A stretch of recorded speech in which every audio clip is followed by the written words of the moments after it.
Pagkatapos ng 100 taon, lahat tayo ay nakalibing na. Amen? Nakalibing na rin, sigurado, ang ating mga minamahal, ang ating mga kamag-anak, ang ating mga kaibigan, ang ating mga kakilala.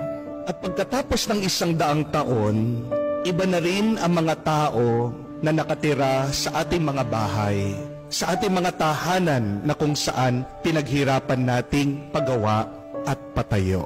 May mga ibang tao na rin ang magmamay-ari ng mga bagay ng ating mga inipon. Pagkatapos ng 100 taon, ang kotse na binayaran natin at inutang, wala na rin. Maaaring ito ay scrap, lata na, tinapon, o baka inilibing na rin. Pagkatapos ng 100 taon, yung ating trabaho na pinagpaguran, ini-stress, palaging iniisip, binigay na sa iba.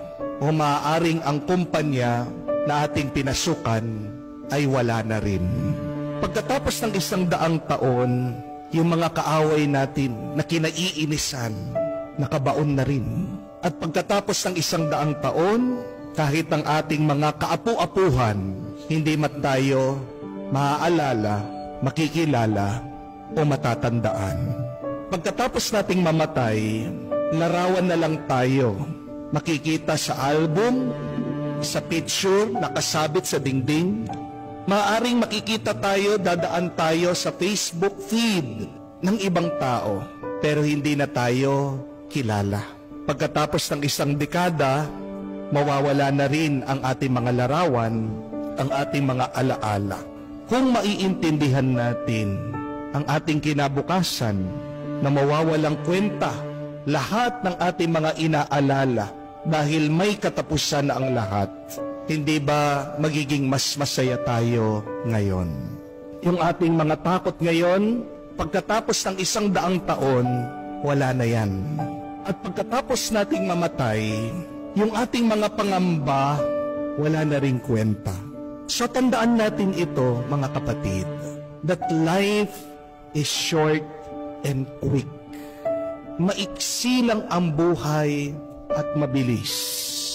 Lalong-lalo na ito ay umiiksi at bumibilis dahil sa ating takot, pag-aalala at pangamba.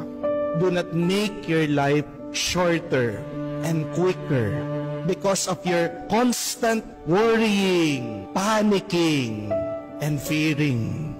Baka sa huli, magsisi ka na inubos mo ang iyong buhay sa kakaisip at sa pag-aalala. Jesus is challenging us to live life to the fullest, to make most of our life here on earth.